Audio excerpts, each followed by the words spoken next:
And joining me now, I am so happy to say, are Monique Lamoureaux-Morando and Jocelyn Lamoureaux-Davidson. Welcome. It's great to see you guys again. And now you're co-authors of the new book, Dare to Make History, Chasing a Dream and Fighting for Equality. So happy for you. Congratulations on the book. Thank you. So Monique and Jocelyn, earlier this month, you both announced your retirement. Monique, what went into that decision? Well, we both, after the 2018 Olympics, we both became moms. We had boys 6 weeks apart. I think last time we saw you, we were both pretty, very much pregnant. And then we came back to the national team, and then we lost two of our grandparents, our godfather, and then COVID hit, and we were just reevaluating where we want to prioritize our time. And I think just with life experiences, we've devoted so much time to hockey that we're just ready to move on to the next chapter in our lives.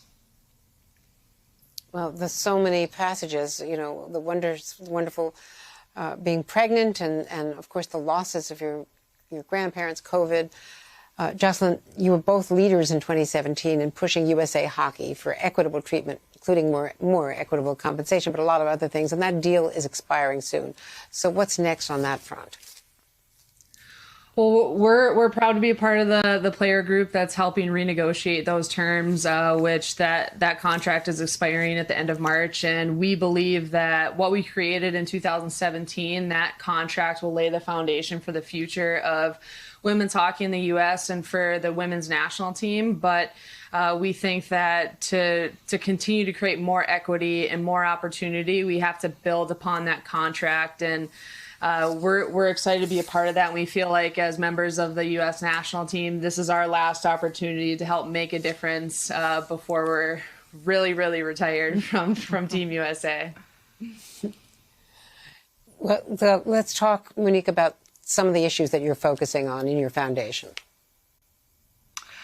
So we were inspired by the work that we've done with Comcast Internet Essentials program, going all over the country, helping underprivileged youth and low-income Americans gain internet access. And we were so inspired by that program. They're like, what are we doing in North Dakota? What are we doing in our hometown? So it really, our 5 to 10 year plan turned into like a 1.5 plan to start our foundation. And it's geared towards helping underprivileged youth in the education space and extracurricular space. So we, this last year, we have equalized the free and reduced school lunch program in Grand Forks for all the schools. So all kids, no questions asked, all kids get a hot lunch. That's one of the things we did. At the beginning of COVID, we also donated money so all kids had adequate internet access to be able to perform virtual school properly. So we've really dug in our teeth the last couple months and really looking forward to what we're going to be able to do in the future.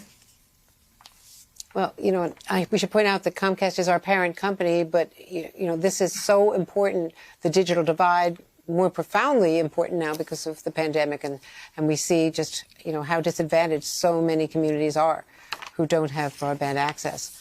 I want to ask you about the book and, you know, some of the wonderful advice that you have for women in sports as well. We see now we've had a woman referee at the, you know, Super Bowl. We've had a woman place kicker at Vanderbilt in, you know, college football. Women are really achieving, but are these just singular stories or is this becoming more widespread? Well, I think we're seeing singular stories in the news, and I think once those stories are more commonplace and they're not in the news as much, that's when enough equality and enough equity has occurred in our culture. And so I think one of the reasons we wanted to write our book, or the main reason I should say, it wasn't just to share our own individual story. It was to share our team story and what we went through as a team, especially during the 2017 negotiations, and how important those lessons were, not just for women in sports, but women in life. And really, if you feel marginalized in any way, what it takes to be a positive vehicle for change. And we're just so proud of what our team accomplished. Medals have always been what we've been chasing. We've tried to win hockey games our entire lives, but if that's all our careers were ever about, I think it would be pretty fleeting, you know, after our retirement. Like, what are we going to do next? And it's always been more than medals for us and more than championships. And that's what, you know, being an Olympic athlete gives you a platform to give back, to make a difference. And that's really the main message, the big message that we want to share throughout our book. Well, you've done it brilliantly and wonderfully in the book. You know, this is such a great achievement, and it's so useful to people in all fields.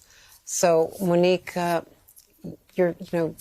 message that you're delivering to women and to girls and to boys about equality in sports and in life is just so important. Monique and Jocelyn, great to see you. Let's stay in touch. We can talk again about Olympics as we get closer to that, too. Hey, thanks for watching our YouTube channel. You should know that you can follow today's top stories and breaking news and catch up on your favorite MSNBC shows all in one place. Download the NBC News app today.